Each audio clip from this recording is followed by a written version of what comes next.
بسم اللہ الرحمن الرحیم الحمد للہ رب العالمین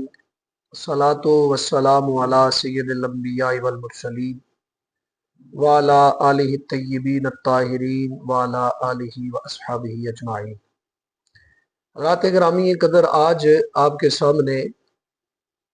حضور نبی کریم صلی اللہ علیہ وسلم کی امت کے مقام اور مرتبے اور شان کے بارے میں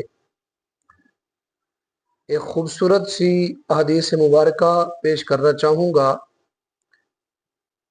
اللہ ہمیں اپنا اصل ہونے کی پہچان عطا فرمائے۔ حضرت سیدنا ابو ہریرہ رضی اللہ تعالیٰ عنہ نبی آخر الزمان سرور عالم صلی اللہ علیہ وسلم کا ارشاد نقل کرتے ہوئے فرماتے ہیں کہ روز قیامت بارگاہ خداوندی میں سب سے پہلے جو حساب و کتاب لیا جائے گا وہ حضرت سیدنا نوح علیہ السلام سے لیا جائے گا۔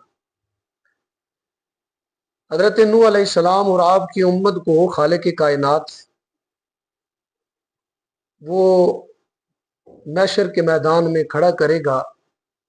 اور حضرت نوح علیہ السلام سے پوچھا جائے گا کہ میں نے جو پیغام رسالت دے کر تجھے بھیجا تھا، اے میرے نوح، کیا تو نے اپنی امت کو وہ پیغام پہنچایا ہے؟ تو حضرت سیدنا نوح علیہ السلام عرض کریں گے، یا الہ العالمین، میں نے تیرا پیغام تیری امت تک پہنچا دیا تھا۔ اور پھر اللہ رب العالمین حضرت نوح کی امت سے پوچھے گا کہ کیا میرے نوح نے تجھے پیغام دیا تھا؟ تو حضرت نوح علیہ السلام کی امت کہے گی کہ یا الہ العالمین، قسم با خدا، نوح علیہ السلام نے ہمیں کوئی حکم نہیں دیا تھا۔ اللہ اگر تو اسے نبی بنا کر بھیجتا، ہمیں پتہ چل جاتا تو ہم اس پر ایمان لاتے، لہٰذا حضرت نوح نے ہمیں کوئی پیغام نہیں دیا۔ خالق کائنات حضرت نوح علیہ السلام سے پوچھے گا کہ میرے نوح، تیری قوم نے تو انکار کر دیا ہے اور تو کہتا ہے میں نے کہا ہے، کیا تیرے پاس کوئی گواہ موجود ہے؟ تو حضرت نوح علیہ السلام اللہ رب العالمین کی بارگاہ میں عرض کریں گے، یا الہ العالمین، میرے پاس ایک گواہ ہے جو میری گواہی دے گا۔ پوچھا جائے گا کہ میرے نوح، وہ کون سے ایسے گواہ ہیں جو تیری گواہی دیں گے؟ تو حضرت نوح علیہ السلام رب العالمین کی بارگاہ میں التجا کریں گے،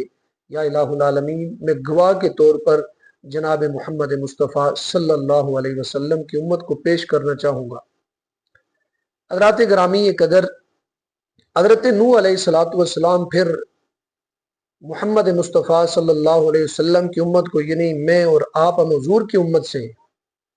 اللہ ہم سے پوچھے گا کہ بتاؤ کہ نوح علیہ السلام نے اپنی قوم کو پیغام حق دیا تھا، توحید کا پیغام دیا تھا؟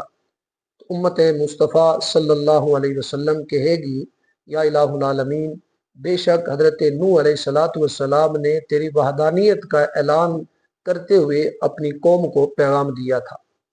اب نوح علیہ السلام کی امت کہے گی کہ اے امت مصطفیٰ، جس وقت ہم تھے تم نہیں تھے، اور تم کس چیز کی اور کس طرح کی تصدیق کرتے ہو؟ تو حضرت نوح علیہ السلام کے پیغام کی،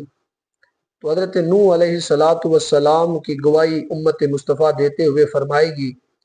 کہ الہ العالمین، تیرا پاک پیغمبر، تیرا نبی جناب محمد مصطفیٰ ہمارے پاس آیا اور اس نے ہمیں دین کی تبلیغ کی، اس نے سارے نبیوں کی تبلیغ کی، اور حضرت نوح علیہ السلام نے جو تبلیغ کی اس نبی نے ہمیں بتایا۔ حضرات گرامی قدر، ہمارا مقام اور مرتبہ یہ ہے کہ حضرت ابو ہریرہ فرماتے ہیں کہ ہم آخری امت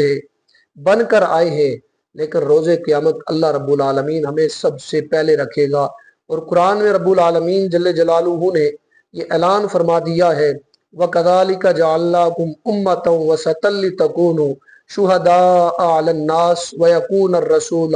عَلَيْكُمْ شَهِيدًا۔